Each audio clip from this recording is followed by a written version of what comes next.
Sveicināts Adventure motobraucēji! Šoreiz es, Ainārs, kopā ar Dzintaru un Rolu esam devušies kārtējā piedzīvojumā pa takām, lai iesilītos šajā Auduro garāžu sarunas epizodē. Kaut plāns ir pamierīgo, iet jautri un Dzintars savu jauno gazgas zirgu ir paspējis iepazīstināt un satuvināt ar smiltīm. Braucam ciemos pie Jāņa Kļaviņa un Krišāņa Ekmaņa no Modern Nomad, lai parunātu par viņu moderno nomadu, jeb KTM 950. Šis ir īpašs mocis, ar kuru top arī īsfilma Arvīda Barānova izpildījumā, jo mocītis savā pirmajā dzīvē kopā ar Jāni ir paceļojis pa pasauli un pabijis pat Austrālijā. Un tagad ir atdzimis no jauna un turpinās doties piedzīvojumos kopā ar Krišānu. Viens mocis, divi īpašnieki un dažādi stāsti. Nu ko, laižam gaisā šo epizodu? Nu, kaut kāda gan jau... Pagaid vēl Instagram. Jā, pareizi. Liela viņa vārdā. Nu, mēs varam sākt runāt, ne? Nu, kas tad pirmais ir priekā, jā? Nu, es domāju, jā, ka mēs varam uzsākt šo rituālu ar priekā. Ar dziriņu? Ar dziriņu. Tad nākošais, es domāju, ka būtu tā kā pašapdāvināšanās. Kā jums? Paldies. Par to, ka gribat runāt ar mums. Garšīgā Auduro kafija. Superīgi. Griķīši jūs tā kā nolikšu tur apakaļ. Jā, mums arī uzreiz ir pretī, ko iedot. Kas tas ir? Tas ir... Tas ir no rīta padzer kafiju, Jā. Un tad iecert kārtīgi griķīši. Auduro kafiju un griķīši. Latviešu tradicionālais ēdiens, gan izvēlēt vienkārši. Jā. Šodien jānomēģina obligāti. Jā, skaidrs. Audzēts Latvijā, eko, šmeko, fermā. Jā, viss ir tā kā... Šitie ir Latvijā, ja? Latvijā ražoti. Saimniecība Latvijā. Griķi, ar ko viņi ir? Ar gaļu? Gaļu un saldā krēmu mērcēs. Saldā krēmu. Nu, ok, būs jānotestē. Daudz kalorijas. Nu, tā kā tieši tas, kas vajadzīgs, kad ejam, braucam. Bet kas interesanti, mēs ar viņiem iepazināmies, kur? Norvēģijā. Izstādē. Jā, Norvēģijā. Tagad jūs bijāt, ja, tajā? Jā. Kas ir ideāli? Tas, kad viņi paka, ātri viegli pagatavojam, uzliekam, iemet somā daudz vietu. Nav jādomā, kur tev braukt veikals. Forši izmā tas, ka Latvijā vairāk, tagad ir vai jau vairāk, kas ražo šitās paiciņas un nav jāpērk ārzemju. Var vietējo kaut kādu izstrādājumu. Es domāju, motobraukšanā šis ceļojuma veids, ka tev ir paka līdz, ka tev ir mazais jetboils tikai, nelielais, tikai ūdens varīšanai, tad nav nekāda katla, kur tu gatavo ēst daries. Šis ir ļoti labs risinājums. Šitādu variantu daudz izmanto vienkārši kā papildus pārtika. Viņš brauc, ceļo, viņš grib piestāja kafejnīcā. Pa dienu, jā. Nav kafejnīcas, viņš apstājās uzvār vai arī vakariņās, piemēram, viņš piebrauc pie ezera, kafejnīcas tur nebūs. Viņš piebrauc, sev uzvār, pēd, izdara kafiju. Vieta neaizņems vairs. Es viņu visu laiku ņem tā kā rezervīti. Man visu laiku ir tās paikas tā kā rezervīti vienmēr somā 1, 2 vai kaut kādā braucam, es ņemu kādas 3, man liekas, līdzi. Un vienkārši, ja man patīk labāk kaut ko uzšmorēt, apēst, bet ja nesanāk uzšmorēt, tad... Tad tas būtiskais šajās pakās ir tas, ka es pats arī daudz lietoju. Es esmu visu laiku šīs te ātrās pārtikas pakas, bet šī saimniecība, kas viņas gatavo, viņiem ir viss tīrs. Un, ja jūs kārtīgi iedziļināsieties sastāvā, vidējiem aritmētiskiem šīm te pakām, tas sastāvs tāds 50-60. Tur ir glukomātiņš klāt. Tur ir viss kaut kas. Te ir tīra manta. Te ir vienīgais kaut kāds kas nāk no dzintarsiera. Nu, tas ir tā kā. Nu, būs šodien jānotestē, Un vienīgais tas tā ir tā uzlīme. Uzlīme nevajag. Kas ir citi karotīņi. Bet tur to paciņu arī nevajag ēst. Tas nav garšvieliņas. Tās nav roltona garšvieliņas. Enduro zābakos, kad pēc off-road būs zābakos. Sakrāja maisiņas un saliec zābakos un savas zeķis no rīta un viss. Nu jā, mums šodien saruna par mocīti. Šodien mēs runāsim par vienu mocīti un viņa divām, tā teikt, dzīvēm. Tā ir jūsu, tā kā, es nevaru teikt, tā kā sieva vēl viena, bet kopējā sieva. Dalītā draudzene, jā. Tas, ar ko ir pavadīts ilgu laiku. Jā, nu, Krišānim varbūt mazliet mazāk laiks ir pavadīts ar to, bet Jānis ir tur ļoti daudz noteikti sadzīvojis visiem niķiem un, jā, kā jau visi KTM ir tāda, iespējams ir kaut kāda, es jau nezinu, es nevaru teikt par savējo, es zinu par savējo, kad, nu, ir tā kā meksikāņu sieviete, kurai ir ritīgi jautri kopā, bet, nu, citreiz ir tur, kad, ja šķīvi iet pa gaisu, jā, tad ir, un, nu jā, es domāju, mēs varētu sākt sarunu ar Laikam ar Jāņa daļu, jā, mēs sāksim ar Jāņa daļu, kur tā kā divas tās dzīves tam mocītim, un tad vairāk par to, kas ir noticis kopā. Kādi tev ir bijuši tie piedzīvojumi ar to mocīti? Tu varbūt to ieskicēt, pastāstīt apmēram tie, kas nezin, ko jūs esat kopā piedzīvojuši. Tu, tā kā, tas mocīti... Kāpēc konkrēti šis modelis? Ja, nē, nu, Kas tas vispār ir pa modeli? Jā, nu, tu mēs vēl tik... Jā, bet tā mēs pilsētas. Jā, un arī tas, ka to mocīti, tu jau viņu nenopirki tā kā, vienkārši gribēji mocīti nopirkt, bet tu nopirki ar mērķi, vai ne? Vai... Ar mērķi gan, jā. Jā, tā. Es domāju, tu vari ieskicēt apmēram, kur. Un, lai daudzi saprast, tie, kas klausās, tad mēs esam pie Jāni studijā, un te mums ir apkārt arī bildes, kur mēs arī varam tagad tās bildes vērot, no viņa piedzīvojumi, par kurām viņš arī tagad pastāstīs. Noteikti, ja kāds jau ir redzējis YouTube platformā viņa video. Ceļā uz brīvību. Jā, ceļā uz brīvību. Bet tad klausamies Jāni. Jā, stāsts varētu būt ļoti garš, bet es mēģināšu ieskicēt ideju pašu. 2004. gads. Andris Pikāns un es nolēmām doties no Rīgas uz Austrāliju. Tad tie ir 36,000 kilometri. Apkārt ekvatoram arī ir 36,000 un nozīmē tā kā ceļojums apkārt zemeslodē. Idejiski, ja? Un brauciens bija plānots 5. gadā, dažas bildītes no Mongolijas. Attiecīgi mums bija gads, ko gatavoties, jo saplānot maršrutu, tas ir vairāk kā 15 valsts vīzu režīms. Katrā valstī vīzas sākās, beidzās, kaut ko tu vari dabūt uzreiz, kaut ko nevari. Vienādi sakot, plānošana liela un viena liela sastāvdaļa, ar kādu moc braukt. Kā tev vispār, kā jūs izdomājat, ka tieši tas virziens, nevis tur, piemēram, Dienvidamerika vai, kāpēc tieši uz to? Tas bija virziens, kur praktiski lielāko daļu var izbraukt pa zemi. Tātad no Indonēzijas tālākās salas Austrum Timoras līdz Austrālijai Darvinai ir ļoti mazs, principā, ūdens posms. Jā. Visi pārējie, tas jau ir citi kontinenti. Vēl uz Āfriku mēs varētu braukt uz pašiem dienvidiem. Jā. Otrs, ka mēs pa ceļām gribējām meklēt latviešu stāstus, tie, kas ir dažādi iemesli pēc ir aizklejojuši kaut kur. Krievija, Kazahstānā, Austrālijā bija Aleksandrs Blumentāls vai Krokodils Harijs. Jā, kur Dandijs. Kur Dandija taisīts, jā. Un viņu gribējām satikt, viņš vēl bija dzīvs tajā brīdī. Izdevās jums satikt? Nē, viņš nomira, var teikt, mūsu brauciena laikā. Vai, mēs, kamēr plānojām, viņš vēl bija dzīvs, bet viņu nesastapām. Lūk, un bija tā doma, protams, ar ko braukt tādā ceļojumā, jo viņš ir ļoti dažāds. Daudz šosejas, tad mums ir no Altai līdz Ķīnai Gobi tūkstnesis slavenais, daudz kilometri. Attiecīgi ļoti dažādas situācijas. Un tajā laikā 5. gadā, 4. faktiski bija BMW un KTM 2 moči. Testējām, mēģinājām. Un es teiktu, pēc sajūtām tas bija. Jo es pats nāku no motocross pasaules, un KTM maniem braukšanas stilam bija vistuvākais. Kāds bija tas BMW variants, ko jūs izskatījāt? Uz to brīdi varēja nopirkt KTM 950, un jau parādījās 990. Un BMW bija arī kaut kas līdzīgs, pat kubatūru neatceros. Bija 1200? Jā. 850 nebija? Nē, tajā laikā nebija. Kaut kas tāds, jā. Viņš bija liels, diezgan lamzīgs. Tas ar tām apaļajām pārām, kas vēl nāca. Viņš vēl tā vecā versija. Viņš bija krietni lamzīgāks nekā tagad tie BMW ir, vai ne tāds. Man likās, wow, tādu mocu braukt, kas jocīgi. Viņš tās vairāk tā kā ielas mocis gandrīz, vai ne? Jā, tagad viņš kļūs varbūt vairāk vai enduro mocis. Jā. 6-800. Lūk, un ko mēs izdomājām, jo mēs jau varējām 990 paņemt. Bet tomēr karburātori pret tiešprici. Zinājām, ka būs ļoti vāja degviela. Daudz vietu, tur viss Kambodža, Laos, tur lej no Spaiņiem, dažkārt Mongolija vispār vai būs degviela, kāda viņi būs, nosvērāmies pa karburātoriem. Jo 950 ir tā unikālā podziņa, kur tu pārmetot šitā slēdzi, tu dabūni kā aizdedz automātiski pārregulējās uz ļoti vāju degvielu. Un tas bija tā kā svarīgs game changers. Ok, jā. Lūk.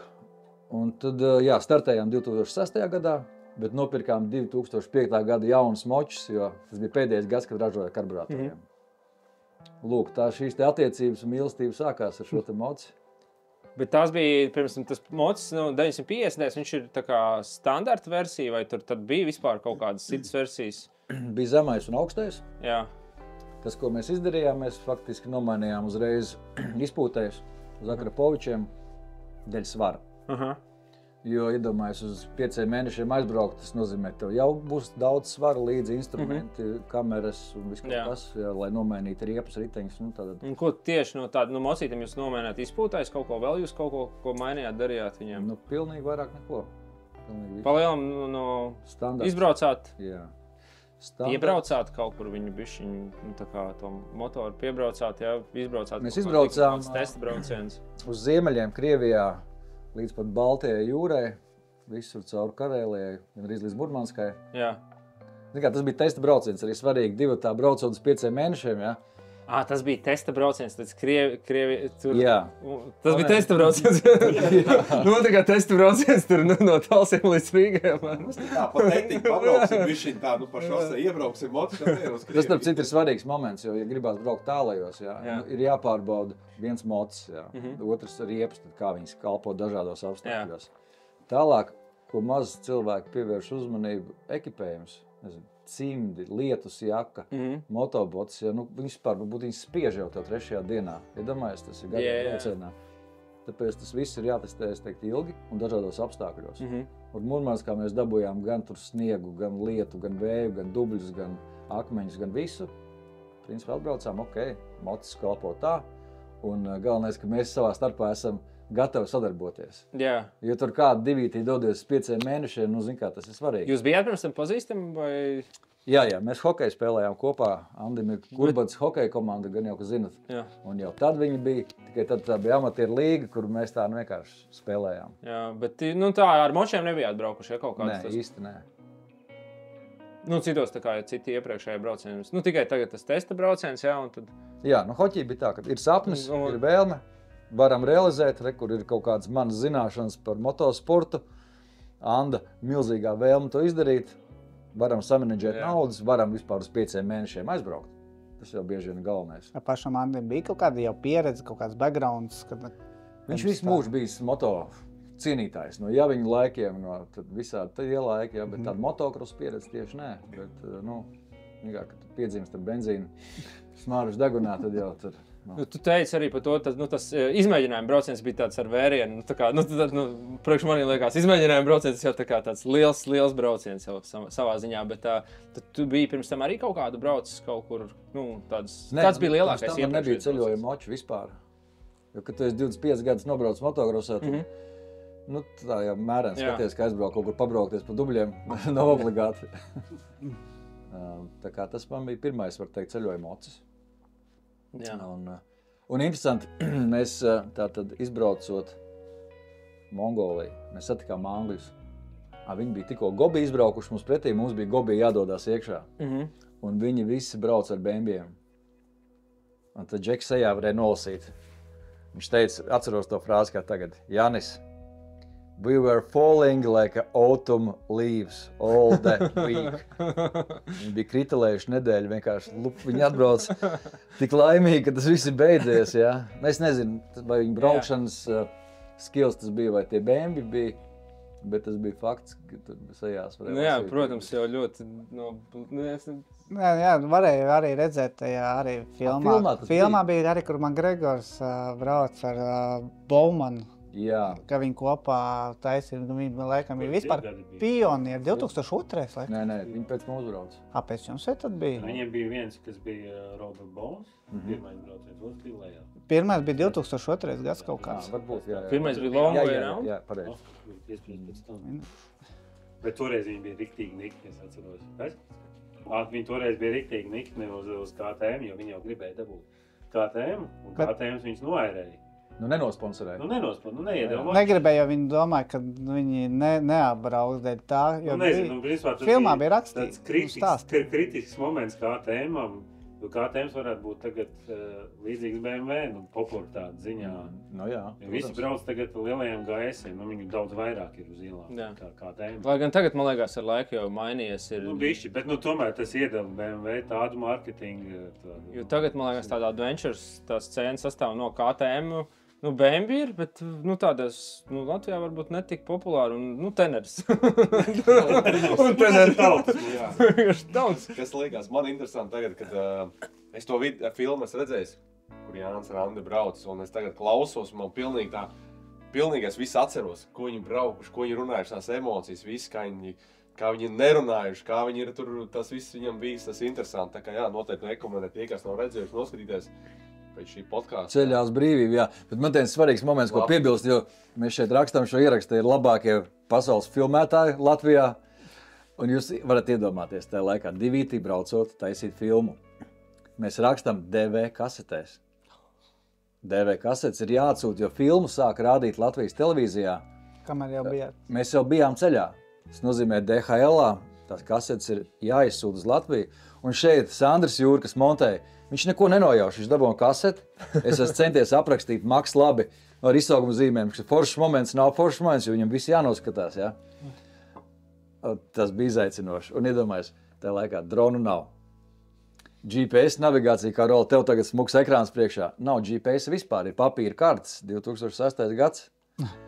Un, ja tu gribi nofilmēt kadru, ka brauc divi džeki kopā ceļojumā, tas nozīmē, tu apstājies, visi jūs zinat, jā, statīvs iepakots, kamera iepakot, tu izvēlas to visu ārā. Tā kā mēs šodien filmējam. Vai ne? Tu uzēji kalnā augšā, tu ieslēdz kameru, tu zini, ka kasete griežās, kasete ir vērtība, rullīts, tev viņas ir līdzi, tad tu skrien lejā, nogās turp atpakaļ.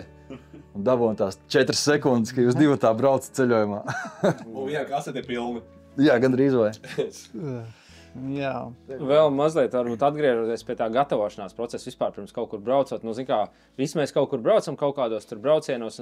Nu, kā, pieņemsim, tā kā, ko jūs ņēmāt līdzi, cik daudz jūs tā kā, pieņemsim, ko var ņemt tā kā, uz tik ilgu laiku, ka brauc līdzi? Tas ir tas pats, ko tu ņemtu tā kā uz 2 nedēļām, vai tur daudz vairāk sanāk līdzi kaut kādas lietas ņemt? Es teiktu, mainās tikai instrumentu komplekts. Jo te pirmkārt jābūt gatavam pašam montēt riepas. Tas nozīmē, ka pirms tādiem braucieniem tas ir reāli jāizdara dzīvē, vairākas reizes. Jā. Kā tas būs? Būs ļoti daudz atziņas, var garantēt visiem. Tas ir instruments, ko es varu izdarīt vēl vairāk lietas, varbūt tās, nekā es šeit tuvajā braucienā, varbūt pats nedarīšu, ja? Bet citādi no gulēšanas lietām, no drēbi lietām, principā, čeklisti tieši tāpat. Jo daudz tu tāpat nevar paņemt līdzi. Jā. Un neko arī vairāk nevajag, kā uz nedēļas braucienu, bet es teiktu, uz 3 dienu braucienu gan arī viss tas pats. Jā, un tā kā mums ir pa mocīti šodien tā runa, tad ko tu ņēmi līdzi tādas? Kas bija kaut kādas vājās lietas, ko zinājāt, kaut kādas detaļas ņēmi līdzi? Kaut kādas vai... Detaļas ļoti maz, jo mēs diezgan labi ievācām informāciju, kas viņam ir vājās vietas, un principā 950 ir viena vājā vieta, es varu teikt. Un manā pasaulē nav tāda mīta, kā ATM slūst. Es viņu praktiski neremontēju 36,000 km laikā. Bet viņam ir sajūga izspiedējis kreisajā apakšā pusē, kurš mēdz izdilt pie biežas lietošanas. Un tu vienkārši... Bet tas ir vēl joprojām, viņam tā pati vaina. Tas mocis ir tas pats. Jā. Tas mocis ir tas pats. Tas ir tieši arī, gas arī tieši tas pats zem viņam. Viņam bija problēma sajūgu, hidrolisko, viņš arī pārplīst pēc biežas lietošanas. Un vēl joprojām tā problēma nav novērsta. Jā, interesanti. Bet ir jau aftermarket, kas ir... Aftermarket, Oberons, jā, Oberons. Vēl visādi citi samaini un ir ok. Ko es ņēmu līdzi no ķēdes posmu vienmēr? Tādu tā kā maziņo tikai to... Tādu 10 cm. Tādu 10 cm. Jā, un obligāti ķēdes izspiedēja. Jā. Lai gadienā tu vari kaut ko ar ķēdi savējo izdarīt. Bet mums bija, tāda sponsors bija DHL, viens no sponsoriem, un viņi mums 3 reizes sūtīja ceļojuma laikā tad riepu komplekts, kameru komplekts, eļļa, filtri, zobrati, ķēdes. Un tad mums bija 2 vai 3 reizes, cik sanāca, tad mēs taisījām lielo apstāšanos, paši visi, kā teikt, to mainījām. Un tad mums arī tie instrumenti bija vajadzīgi. Jā. Un tas bija tāds tā kā, tāds pitstopiņš, jūs tur visu izdarāt un brauc tālāk uz tais mazo apkaupīt. Jūs 10 000 apmēram, mēs plānojam, ka riepas, ķēdes, tas viss jau būs padils. Riepas sūtījāt, ja? Tā kā, lai nav jāčakarējās, jāmeklē un jāpērk tas, kas ir pieejams, kā daudz tagad, kas ceļot. Tu nevar nopirkt tajā laikā. Kaut kādu mopēdu riepu. Ko nenopirks, jā. Vienreiz mums uz Mongoliju sūtīja, viņi klāt piemeta Užaus aliņu, kas bija iepūsts makrofleks kastē. Lai neizdzēr kāds. Jā, jo Andris ir alus cienītājs un vienkārši gobija tuksnesī dabū kasti ar alu. Labākais alus, ja tas bija. Es zinu, kā, nu, kaut kāds... labākais alus. Ja kurš būtu Labākais alus vienmēr. Kaut kā sev jāizkliedē šajos garajos braucienos, zinu, kā... Lūk, tā kā pa instrumentiem, jā, nu, visi standarti instrumenti, lai principā viss remonta darbs var veikt mocim. Jā. Un kā, pieņemsim, nu tādu, tā kā, lai saņemtos vispār aizbraukt tādā tālā braucienā, nu tā kā tev baigais menedžments, vai ne? Nu tā kā pirms tam tur Pirms tam gads, jā. ģimeni sarunāt, vai ne? Tur darbus saorganizēt un kā to vispār var, tā kā to var vispār saplānot? Nu, piemēram, kāds, kas tā kā, es nezinu, Ainārs te sēžot domā, es varētu tagad kaut kur aizbraukt. Nu, tas labi, ģimene skaidrs, tur vienkārši jābūt saprotošai ģimenei. Bet, Jā, nu, man jau pirms tam bija Jukonas ekspedīcija 2002. gads uz mēnešiem. Un tas jau faktiski tāds bija man dzīves stils, nu, ceļot ilgi un sieva to pieņēma. Bet, protams, nu, tas ģimenei, kā teikt, atbalsts no ģimenes, tas vienmēr ir svarīgs. Lai tas nebūtu tā, ka mums egoistiski gribās vienkārši tāpat vien aizbraukt. Un savā ziņā tas bija darbs arī, tomēr filma. Un, nu, tā varētu teikt, ka pēc tās filmas vispār motoceļošana Latvijā, nu, viņa sāka. To pat tās pārdošanas, ko man stāstīja KTM, es vispār parādījās tie moči uz ielām, cilvēki sāka ceļot ar močiem.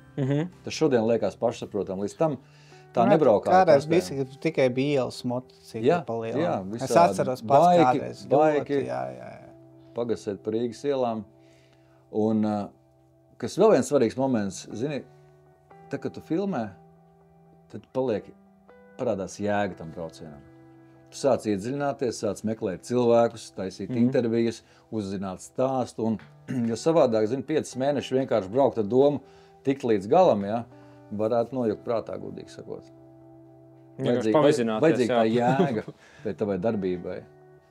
Un tā filmēšana ritīgi iedod jēgu. Tu esi spiests paskatīties, spiests padomāt, rakursiņus pameklēt, gaismiņas un tā tālāk. Nu, te reku iet pretēji, tagad, zin kā tas stāsts, kad šajās laikos, kad Arvīds var arī labi iekomandēt, ja tu brauc un gribi atpūsties, nu neiet kopā tā filmēšana. Nu, tu gribi kaut kādu baudīt, bet tev jādomā par kadru, jāapstājas, jānobildē. Tas ir darbs, vai ne? Jā, nu tu īsti nevar izbaudīt. Tas kā darbs Jā, Tu nestāsti manā Tu nevar izbaudīt. par tiem garumiem. Uz vīkendiņu, nedēļiņu skaidrs. Man personīgi tā, ka motoceļojumā 2 nedēļas ir maksimums, ko es varu izturēt, tāda tīra braukšana. Nu, man vienalga, cik skaisti skati. Nu, pēc 2 nedēļām šitā. Liekas tikai priekš kamerā, nu ko?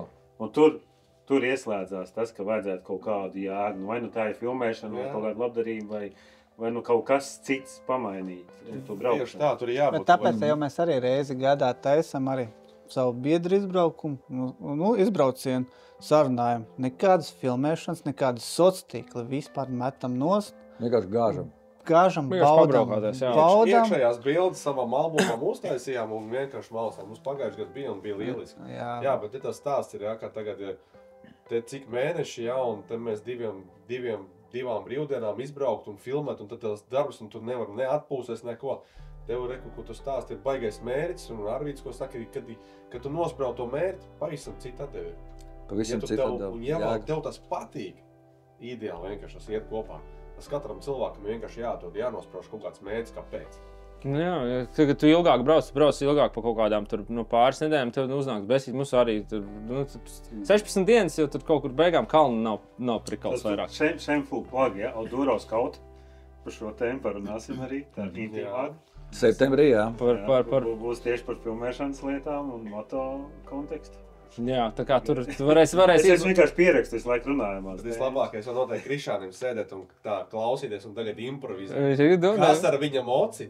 Ir noticis. Bet to Krišāns jau pēc tam pastāv. Krišānim ir visas pasaules kartas šobrīd priekšā, viņš var tagad to šautriņu iemest, kur grib. Viņš var ģenerēt tikai tos savus sapņus. Viņš var sapņot, bet viņš tur nav bijis, bet mocis ir bijis. Tad viņam jātur līdz tam mocim tagad būs, jā. Mocis ir bijis. Jā, jo šis ir stāsts par moču, kā teikt, otro elpu, otro dvēseli, jo tik tādu moci gan ar stāstu, gan ar kvalitāti, nu negribās viņu. Nu, viņš nostāvēja kaut kur, vai ne? Tā kā viņš kaut kādu laiku Viņš tika darbināts, viņš tika braukāts, bet viņam jau prasījās remonts, viņam prasījās jauna dvēseli, jauna, kā teikt, piedzīvojumi. Un Krišam acīs bija tā dzirkstēla. Tu viņu pierunāji vai viņam bija acīs? Tu zināt, kad tā dzirkstēla parādījās, atceros. Es arī atceros. Jā, es ļoti labi atceros. Bet, Bet tev, Jāni, arī tu pagājuši gadu, kad atbrauc bootcamp, ka mēs taisījām. Tavās acīs jau bija, es arī redzēju dzirkstēlu pie ezera krastā, kad mēs nokempojām pēc bootcamp. Un Jānis saka, kur viņš ir, viss dabujām viņu ārā no muzeja, viss, viņš nostājās muzejā un šis kur ir, viss dabūja ārā pie ezera. Cik ilgi viņš bija nostāvējis tev? Gads 6. Jā, tas bija tā forši tāds prieks, viņš dabūtu apakaļ. Jā, un viņš Jandi bija doma taisīt muzeju, kā bija močs tā muzejā, un viņš tur visu kaut kā izpušķos, bet tā muzeja doma tā īsti neattīstījās, un tad, jāvelk ārā. Jā, un tad ienāca, un tad tajā kadrā ienāca Krišāns, bet tu ienāci tā kā pats ar domu, ka tu gribētu to mocīt sev, vai Jānis tev... Viņš bija skeptiķis īstenībā. Rītīgs skeptiķis. Mēs vienkārši, principā, visas zvaigznes salikās tā, lai kārtīgs nomads kļūtu par modernu nomadu. Kā viņi dabūtu savu otro dzīvi. Atceros, kā šodien. Bija gara, ļoti nogurdinoša darba diena. Mums ir sarunāts vakarā ar Jāni, es neatceros par kādu tematu satikties. Es atbraucu pie Jāņa. Un tā diena ir viena no tām dienām, kad viss, ko tu gribi izdarīt, ir vakarā apsēsties, iedzert alu un parunāt ar čomu. Es piebraucu pie garāžas, bet Jānis ir tajā noskaņojumā. Tā kā uz katru otro soli viņš tā kā uzdejo vēl. Un es piebraucu un viņš kaut ko tā, un es vēl no močinās nokāpsu. Es tikko ķiveru novilcis un somā alus, un es domāju, tagad apsēdīšos, iedzeršu alu, un Jānis saka, tur man kāķi, esi braucis? Nē, neesmu. Cik paņem izbrauc, es negribu. Es gribu tagad iedzert alu, neko negribu. Bet tu izbrauc ar kāķi. Tu vispār esi braucis? Es saku, nē, neesmu. Nepatīk man tie lielie benčurmoči, jo es biju braucis ar GS, biju braucis ar Teneri, biju braucis ar Transalpu, daudz lielajiem močiem. Nekad neviens no tiem nebija uzrunājis. Bijis Husis 701. Jā. Es vispār no 11 gadu vecuma esmu kā uzsēdos 11 gados uz pirmā moča, tā 16 gados nokāp un 19 gados atkal uzkāp, un tā es visu laiku ar močiem esmu bijis uz tūku. Un tad Jānis man pielauz, izbrauc. Es tā no savu moču nokāpu, uzreiz uzkāpu blakus esošā kāķa. Otrais līkums 130 un grantenīte, un tā pakaļ slīd ārā. Bet tas priekšējais ritenis tā kā pielīnāts, tā kā pa sliedēm iet. Es atbraucu atpakaļ. Ar trīcošu kāju, laimīgi seja. Jā, tā kā, wow. Un es nekad nebiju noķēris to sajūtu, kāda bija tajā reizē, ka tik liels, smags mocis, kurš ir 200 kg, var būt tik ļoti baudāms un iedot tādu to enerģiju. Un tik kontrolējams, vai ne? Ļoti kontrolējams, jo parasti mocim es biju pieredzis, ka tikko kā palielinās svars, tā uzreiz priekšējais ritenis met ārā. Kaut kas kaut kur viņš nevācās, tad šī moča uzkāpa. Man likās tā kā, tev pat nav jāmāk braukt ar moci, lai braukt ar kādu. Un tā bija tāda man sajūta. Tas ir izsvarojuma jautājums, jā. Dabūjuši to svaru lejā ritīgi labi. Un tas vakars tā arī beidzās mierīgi. Vakars iedzērām malu, aizgājām. Turpināja braukāt vai? Protams, tāpatās. Kur tur es arī tajā vakarā mierīgi paliku pa nakti. Un tad kaut ko viss process turpinājās un es vienkārši sāku meklēt KTM-us. Un kaut kad vienreiz Jānim rāda, es saku, pasties atradu, kur sludinājumā šī tādu kāķi. Kā tu domā, kas ko kā? Un viņš saka, bet tu jau vari, ņem manēju. Es saprotu, ka tad jau tas veidojas kā stāsts. Tas nav vairs vienkārši mocis, un šīs jau ir stāsts. Man bija iespēja tik klāt pie Triumfa. Manā, kad tu esi aizbrauc līdz Austrālijai un nobrauc 25 gadus krosā, tev gribās braukt ar sievu, divītī, ar kastēm un ceļot tā forši. Tas stāsts par to, ka katrā vecumā vai katrā pieredzē tev vajag kaut kādu citu garšu. Man liekas, tas enduro transports, viņš iedod visus spektrus, ko tu gribi. Yeah. Tu vienu gadu izrādies pa dubļiem, nākamā gadu tu gribi ceļot, vēl kaut kas, tas jauns, tu esi pieredzējis. Vienalga, katram tur ir savs stāsts, un te baigi labi vienkārši salikās visu kopā. Man nebija nekādas vajadzības pēc vēl vienu moču garāžā. Bet iespējams, ka es arī varbūt nebūtu nemaz saņēmies un nopircis kaut citu KTM, bet tā kā te salikās, ka ir Jāņa KTMs, tā kā čoma KTMs, kam ir reāls stāsts. Vecā nomadējā, un mēs esam tagad modernie nomadi. Jā, un viss tas stāsts tā kā salīmējās un saprotu, ka jā, tas jau ir, es atradu principā attaisnojumu nopirkt vēl vienu moci. Jā. Nu, bet tu tādu kaut kādu tur 890 eiro nekādas tādas neizsvēri. Teneri ar tad bija tā kā, ja tur skārā. Man garāžā stāv jauns moderns mocis ar iešprici, bez problēmām, viss ir kārtībā. Un tad es varu spēlēties ar kaut ko tādu, ko es esmu skrūvējis visu bērnību. Jā. Karburators, problēmas, šķietam problēmas. Un es Jānim prasu kādas problēmas, viņš saka, nav nekādas problēmas bijušas. Nu, tad te ir jautājums, vai tu nenožēlo to vakar, kad tu plānoji atbraukt pie Jāni iedzert taliņu. Varbūt nevajadzēja braukt un noskāpt virsū. Es domāju, ka tu kā KTM svaigs braucējs, tu vari vislabāk to noraksturot un tu ļoti labi zini. Es atceros vēl kā to pagājuši, kad smaidīju pa KTM braucējiem un katreiz kādu joku izteica obligāti. Kā tikt mājās? Jā, kā tikt mājās, tas ir tā. Es esmu ļoti daudz visādas piezīmes atceros, no tevīm. Tas ir tas, ko es arī esmu savos video filmē, kad es izbraucu ar KTM. Es pirms tam biju pabrauc, bet ne tik nopietni. Kad es uztaisīju to motorandiņu un es izbraucu un es tagad arī saprotu tos džekus, kad viņi izbrauc, kāpēc viņi čurā biksēs pēc viņu. Tieši tā. Tās emocijas iedot tā, ka jā, wow, vot kāpēc. Un re, kur arī piemērs Krišānam, jā, izbrauc viss, tagad ir pasies stāsts, ir mocis viņam un viss pārējais. Un tieši tāpatās arī Ainārs, kur sēž blakā, viņš tāpatās, kad izbrauc, viņš vienalga iekalojas pēc tā 950 no 990. Tu no atzīt. Man patīk. Es tā kā, man liekas, tas 990 vai 950 ir tāds mocis, ko es gribētu sev garāžā, bet vienu no močiem. Jā, un redzi, tas ir, kad iedod, kad tu izbrauc, tad ir kaut kas, jā. Nu, tas ir. Tas ir jāizjūt katram. Ja man šobrīd būtu jāizvēlās viens mocis, es diez vai pirktu 2005. Gada moci, noteikti ne. Bet man ir tā kā, šis ir tā kā projekts, ar kuru spēlēties, un pagaidām tā kā viss ir diezgan gludi un ļoti jautri. Viņi tev bēdīgs noskaņojums, tagad pienāc pie savu kāču, iedarbina viņu tā un divreiz uzgriez. Jā, tā skaņa ir laikam, tā skaņa ir viena no tām lietām, kas tā kā, ir. Tas projekts tikai iesācās pēc tiem tavu pirmā vakara līkuma. Tur jādelē, bet tās emocijas ir iedalījušas tajā vakarā. Jā, un tad viss projekts jau patiesībā ir vienas lielas emocijas. Mēs ar Arvīdu esam daudz pavadījuši pie Edgara garāžā Enfield servisā. Jā. Daudz vakars mēs tur ņēmāmies, paši skrūvējām kopā ar Edgaru.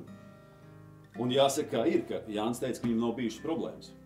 Es jau biju sagatavojies, tā tur tagad tas vēl kaut kas. Ja nav bijušas problēmas, tad sāksies. Es biju gatavs taisīt baigo filmu, detalizēto, garo tur, par visiem 2 stundu garumā, jā. Kas jāmaina, jā? Mēs to mocī izjaucām, nomazgājām. Nomainījām zobratus, ķēdi, amīšus apkopām, 2 O-ringi pa 77 centiem. Un viss ar to arī tas stāsts gan beidzās. Labi, tagad beigās vajadzēja karburātoru pārlasīt, tas tur ir garāks stāsts, nav ne būtisks. Principā, tam mocim šobrīd ir 6000 nobraukums. Tad jau priekš tā moča, tas diezgan svaigs mocis ir. Tas nav tā, ka jā, tas ir, tad jau tas mocis nemaz nav tik. Bet viņam 2 braucieni bija iesildošies uz Krieviju. Un pēc tam uz Austrāliju. Jauns mocis 2 reiz tikai izbrauc. Mēram tā arī ir. Pats es braucu tālos gabalos. Tikko Arvīds varbūt var pastāstīt, ka Krišāņa emocijas no mala redzot, kad filmē montēja garāžā, ka viņš skrūvēja, kādas viņam tās emocijas bija. To mēs redzēsim filmā. Man liekas, kad būs filma? Nedēļa līdz 2 vajadzētu būt kārtībā. Jā, man liekas, ieskicēt to, kas vispār tur top, jūs tā kā ieskicēt kādu filmu, par ko tu runā. Filma par to, kā nomads kļūst par moderno nomadu. Okay. Tā tad ir vēstures stāsts par šo, vēstures kadri, redzam, kā Jānis gāž, kā citi cilvēki gāž, un tad aiziet stāsts par moci, un arī mocim ir uztaisīts dizains un saglabāta šī te vēsturiskā vērtība, vēsturiskais stāsts, uz moča ir atainots arī ceļojums uz Austrāliju, uz moča joprojām ir iebraukšana Kambodžā, vīza, uzmanīgi izgriezām no stikliņa, noplēsām, izžāvējām, visu kārtīgi, atlīmējām, atpakaļ ielaminējām, no tā. Attiecīgi mocis nav pārbūvēts tā, lai slēptu kaut ko, ka tas ir vecs mocis, mocim ir saglabāta vēsturiskā tēma un iedodas klāt jauns dizains. Jā. Un mazliet komentārs par mūsdienām, bet nu tāds bez ļauna. Bez ļauna, jā. Tas ir bez Jā, ļauna. tik mājās, jā. Nē, par nav par citiem katriem. motocikliem. Ne, nu super, iesildošais podkāsts pirms video. Vispār ideāli, jā. Kinoteātri ņemsim? Un es domāju, ka obligāti. Jā. Cik, nu tā filma, kas mums top, cik gara viņa būs? 18 līdz 20 minūtes. Mēs īsti, mēs sakām, Bija plānots uz 2 stundām, bet nebija tik daudz, ko taisīt. Tieši tā, Nebija ko remontēt. bija tieši tā, mēs pat no sākuma bijām domājuši, ka mēs sērijas taisīsim. Jā. Nu, kad tur vajag. To mainīju, šito Jā. Nu, Starp citu, toreiz tu atbrauc pie maniem, pirms jūs braucāt uz Norvēģi, un tu atbrauc, un es skatos to, ne, vai es biju pie tiem, krači, es to izpūtēju, ieraudzīju. Es ieraudzīju izpūtēju, es domāju, tu esi jaunu akrapu uzlicis, tā kā viņam, tā kā svaigs izpūtējs, bet tas ir tā kā, tā brauciena. ar veciem logotipiem. Man likās, viņš tā kā galīgi svaigs, tur tāds tā kā Pulēji. pulēja. Nu, tam mocim vispār. Tu zini, kāda jauda ir šim te KTM? O, jā. Jā, un moc mēs sākumā savācām. Nu, tā kā likās, ka neiet līdz galam. Joprojām gāja labi, bet nu, tā kā nav līdz galam. Un tu aizved atpakaļ pie Edgara. Un Edgars atver, paskatās, viņš saka, nu jā, viņš to principā gāja uz vienu karbiņu. Nu tā kā, un Pusī. Jā, un tad es piebraucu klāt, un viņš pats ārā stāv tāds mazliet vibrējošs. Prasu, kas ir? Es tikko izbraucu. Pamēģināju. Pamēģini Kas tagad. ir? Viņš saka, nu, nevar pārāk uzgriezt neko, jo, nu, riepas sāk slīdēt. Nu, tagad ir traki, jā. Nu, iet viņš ļoti labi. Un, principā, secinājums ir viens. Tehniku ražoja labu, kopa labi, 65,000 un principā vienkārši apvok. Tehnika ir jākopja, un tad mums bija tas stāsts ar Andu braucot, jo, lai tiktu Austrālijā iekšā, ir jāveic karantīna. Tas nozīmē, ka viņi mocu pārbaudu, var teikt, zem mikroskopu. Tas nozīmē savukārt, ka tu Indonēzijā viņu mazgā ar zobu birstīti. Tāpēc viņš tik labi saglabājies. Kā jūs dabūjāt visu izjaukt? Jā, visu. Šo atceru filmā. Ne puteklis tur nevar būt nekas, ne dubļu pikucīts. Kāpēc tā karantīna ir? Tas tā kā... Tu neievasdāt visu. Kaut kādas mikrobus, cits viņi to savu salu. Austrālija ir salīdzinoši sen atdalījies kontinents. Līdz ar to viņiem tur ir pilnīgi cita fauna, dzīvnieki, viņi ļoti to sargā. Viņiem katrs invazīvais augs vai dzīvnieks, kas tur nonāk, rada mega traucējumus un bojājumus.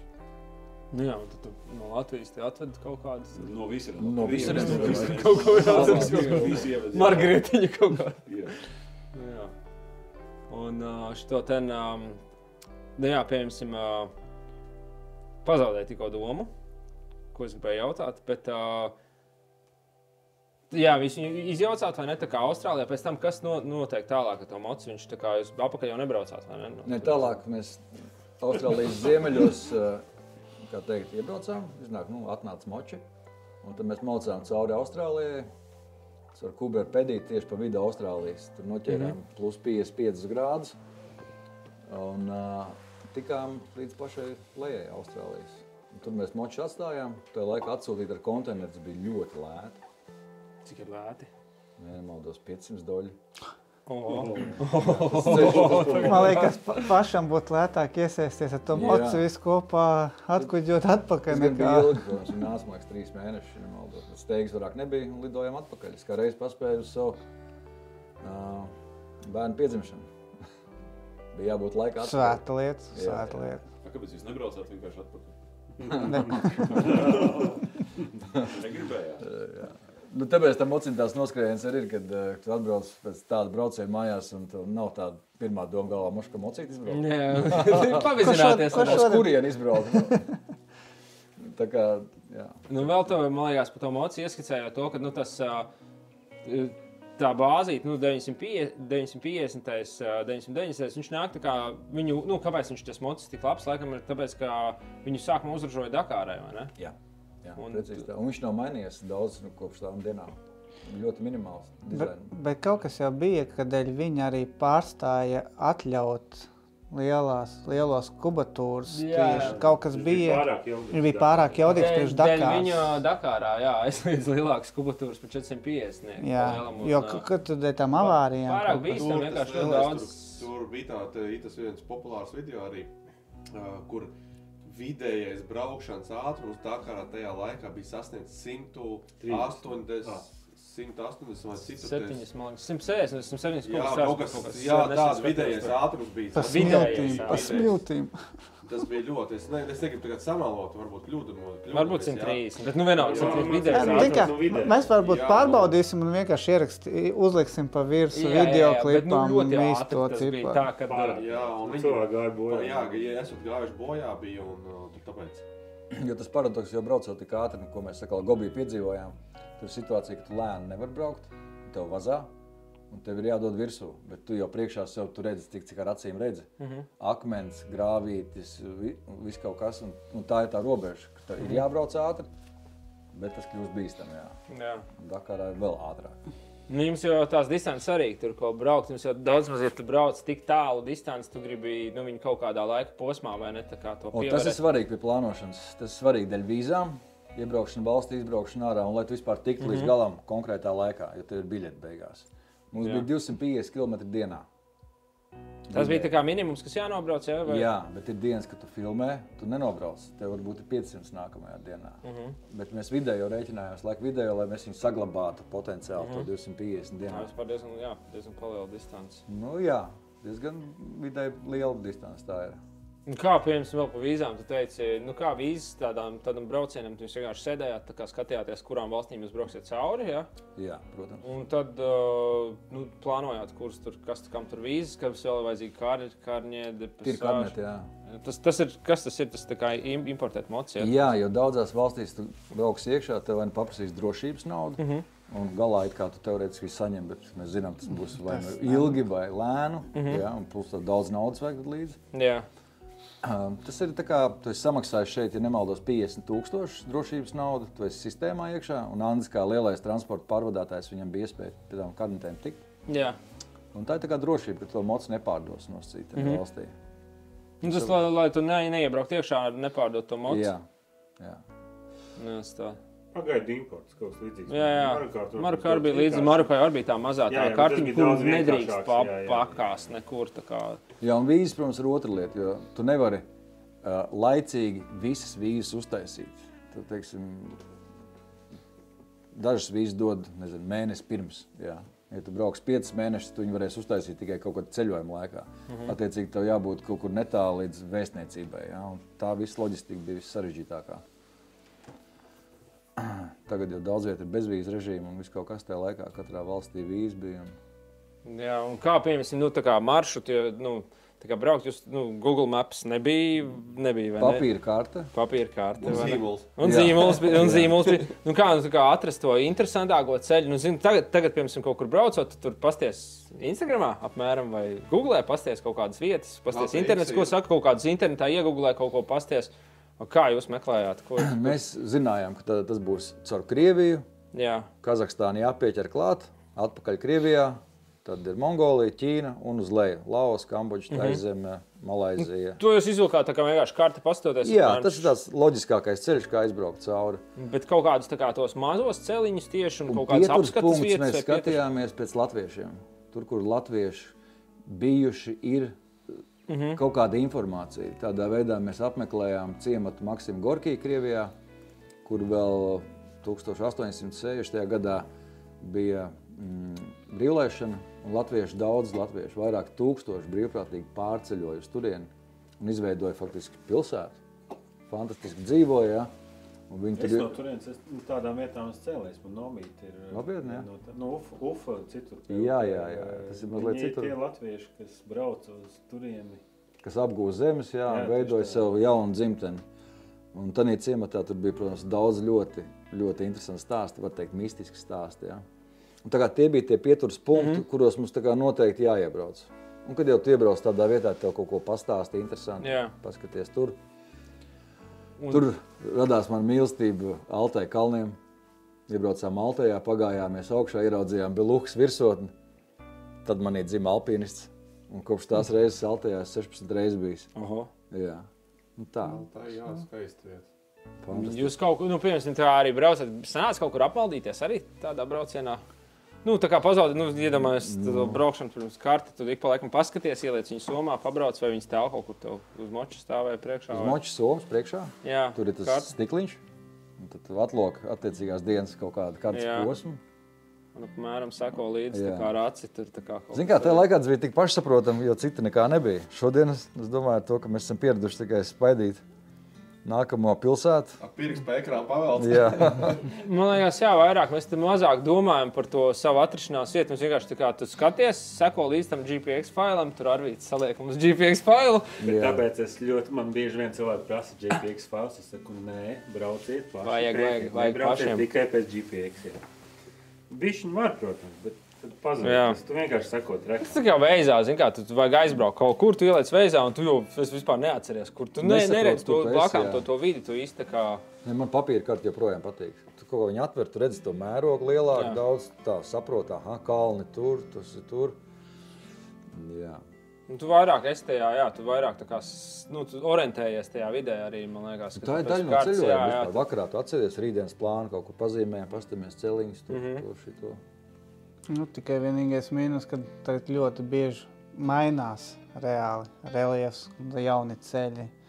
Kartē katru reizi to neredzēs. Viņi neapdeitojas, bet tu nopērci to karti tajā gadā. Mongolijā šo nav problēmas. Tur sākās piedzīvojums. Tas bija interesantākais. Tad robežpunkts, un tu kartē redzi divas tādas sarkanās highway aiziet. Pa Mongolijas ziemeļiem var tikt un pa Mongolijas dienvidiem. Jā. Viss skaidrs izvēlēs, tad pa dienvidiem brauksim. Ok, tu izbrauc 700 metrus no robežpunkta, un ceļš beidzās, kad vispār beidzās, ir tāda miroņgala, kaut kāda govs, tādu stabu uzlikt. Un tu vari nojaust pēc špūrēm, kad aiziet 6 špūras vairāk pa labi un 6 vairāk pa kreisi. Viss. Un tālāk tās piedzīvojums. Bieži vien ar kompasu palīdzību. Jā. Tu vienkārši gasē virzienā, iebrauktā špūrī. Tas vairs nav Osmanda. Piezomot, Nomaldījos no tetiņa viena līka.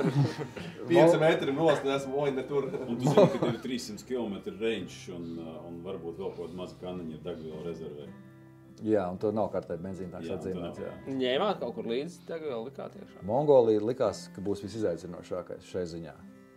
Bet modernie nomadi arī tur ir jau pārsēdušies no zirgiem uz motocikliem.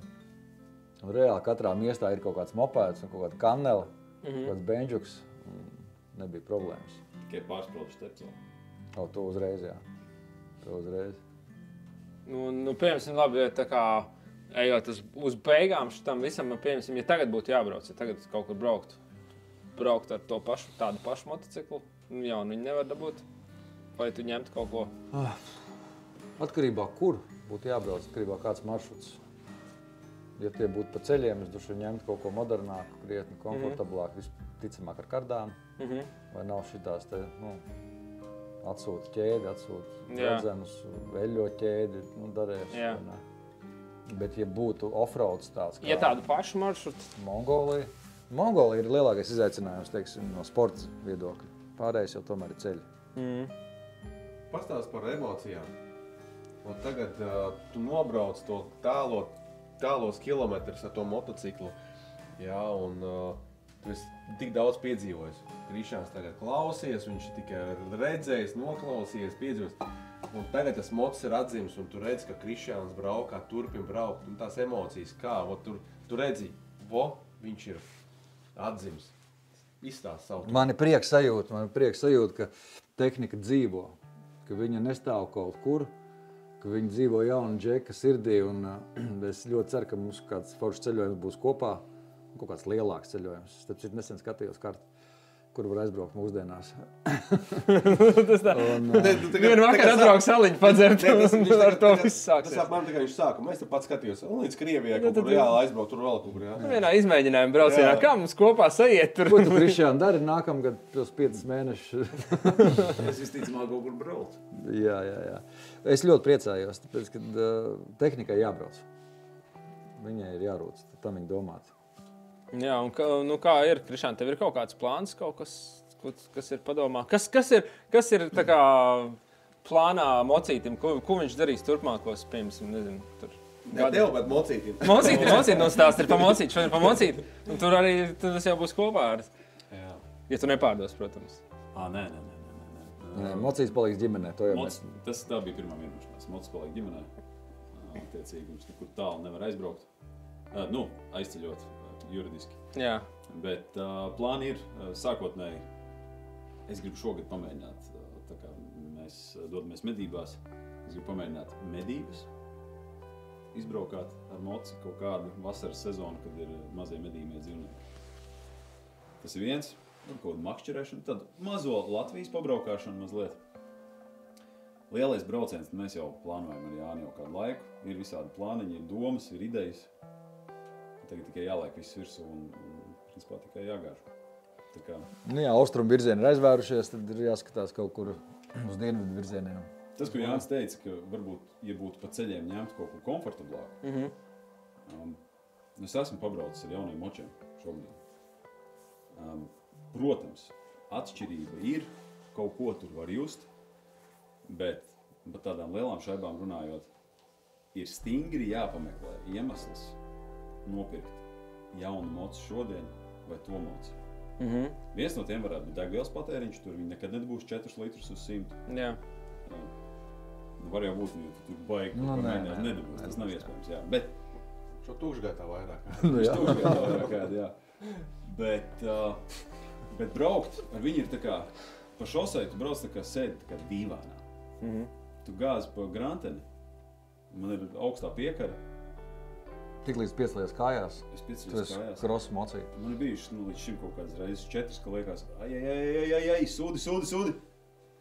Un bobom, un tā amortizācija ir tik perfekta, ka viņš vienkārši apēda. Visas tās kļūdiņas, tavas mazās kaut kādas, viņš vienkārši savācās. Jā. Un ar to skaidrs, ka, redzēs, brauks, eksperimentēs, bet ir plāni. Mums ir plāns Nordkaps, kas ir asfalta brauciens vairāk, bet Lofot. Kāds skandināvu tetiņš, jā, bet viņi jau nav salīdzinām ar Latvijas tetiņiem. Nu, skati tur toties. Nu, bez skati ir, jā. Tur skati. Jā. Nu jā, man liekas, mēs jau braucam, tāpēc, kad ar tām emocijām. Tad tas Bet te ļoti... oši pēc jaunas filmas. Jā. Ļoti iespējams. Nākošā saruna pēc kāda brauciena, jā, Reborn. Filmmeistars apsolīja. Arvīds jau noteikti tagad slauks pienu un filmēt. Jaunu filmu, labi es eidošu. Bet jums nav baigā apetīti uznākusi? Nu ir. Es domāju, mēs varam noslēgt sarunu un... Uzēst Pamēģināsim Griķīšu. par jauno turpmāko filmu, ko mēs gaidām tad Rebornu. Visu komplektiņā. Meistars. Jā. Tas. Kā filmē būs nosaukums? Rebirth of a Nomad. Nomad atzimšana. Tad mēs Ok. gaidām šo Nordkapu braucienu, Jā, augusta kas būs garais brauciens, kur Krišāns jau pēc tam jau varēsim, jāierakst būs vēl viens podcasts. Jā. Nu, Krišān, kā tu tikt tagad? mājās?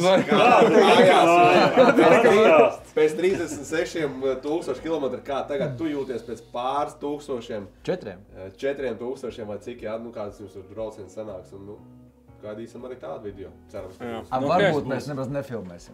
Es domāju, Nu ko, Būs filma. taisam Griķīšu un Griķīši. Par Griķīšiem, jā. tiekamies tākās.